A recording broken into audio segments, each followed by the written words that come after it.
Hi, thanks for joining me. We're going to explore a little bit of ankle mobility today.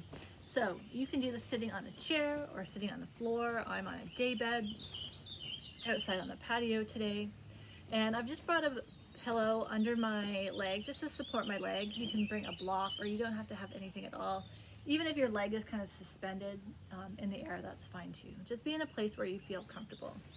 And then we're going to start by exploring flexion of the ankle. So this is plantar flexion and dorsiflexion.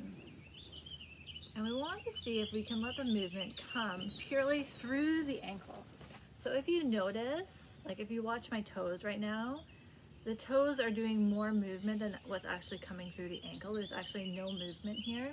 So I want you to see if you can quiet the toes down and then just move in a range where it's the ankle joint. And if you can't quite find that, you can hold on to your heel with one hand and do the movement manually. So we're just gently showing that joint how to move. Yeah.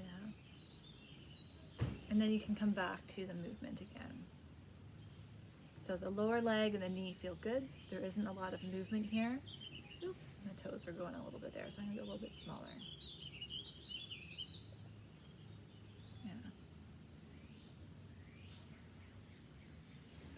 You might, my foot's kind of rubbing on the base of the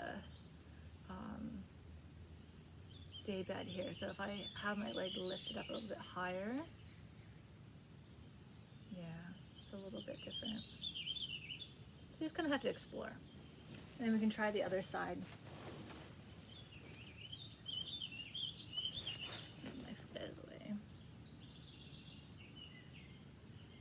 Now as you do this, you want to make sure that the foot's like not dropping in or doing something weird. It's just following the same kind of trajectories, forward and back. Toes quiet, breathing with ease, no strain in the knee. If it feels really crunchy, if there's some clicking in the ankle, I would even suggest like going smaller, go a little bit slower and see if you can find a range without that clicking or that crunching. So after you've done 10 or so, you can come back to the first leg. And then we're going to try side to side movements. So if you need to use your hand, come under the heel, so you're holding both sides of the heel. And then you're going to move the foot side to side, show it how to move through the joint. Just a little bit passive movement first, and then you can go to the active movement. So toes stay quiet, lower leg and thigh are quiet, no strain through the knee. So if there's something going on up here around the knee, this means you're doing maybe a little bit too much. And let's see if we can find the control and coordination at the ankle joint. And this is going to help clear up any issues that you might be experiencing through your feet, through your knees, or even up at your hip. Good. And then we can switch sides.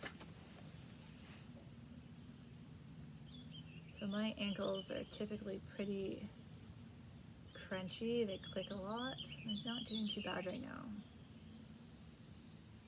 So watch, notice if the toes want to get involved. If they're really moving, just pause and go a little bit smaller. Now my heel's resting on the surface here. It doesn't have to be. You can have your heel up. It's just going to depend on how you're sitting and how you feel comfortable.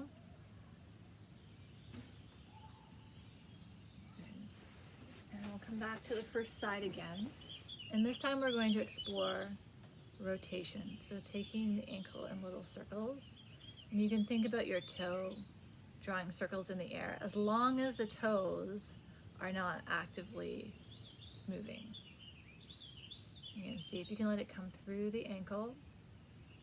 Going smaller if there's clicking, going smaller if there's a lot of movement through the upper leg. So if this kind of action is happening, you can see my knee moving, go smaller.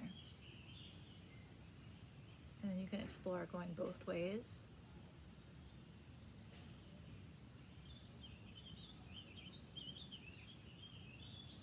And that's not to say that like there's not going to be any movement through the lower leg and And you might be able to like perceive like a tiny bit of movement through my toes, but I can sense that it's more of a response of the movement of the ankle as opposed to like the toes trying to create the movement. So there's a subtle difference, and if you're not sure, don't worry about it too much. We'll do both sides. So if you need to, holding on to the heel and passively circling the ankle.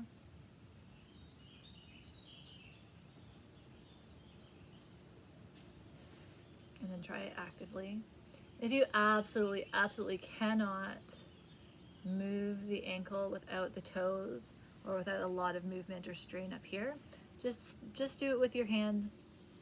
Do it passively first. And you might work there for a little while until those neuromuscular connections take hold. We've all got to start somewhere. And this is certainly not my first time doing this. So don't compare yourself to me or to other people that you know. Our bodies and our experiences are all different. And so we just work with where we are at any given moment. And it can change day to day, week to week, depending on what we've been up to. Great. So then after you're finished, go ahead, stand up. Feel yourself in standing, feel your feet, notice what you notice. So happy exploring, have a great afternoon.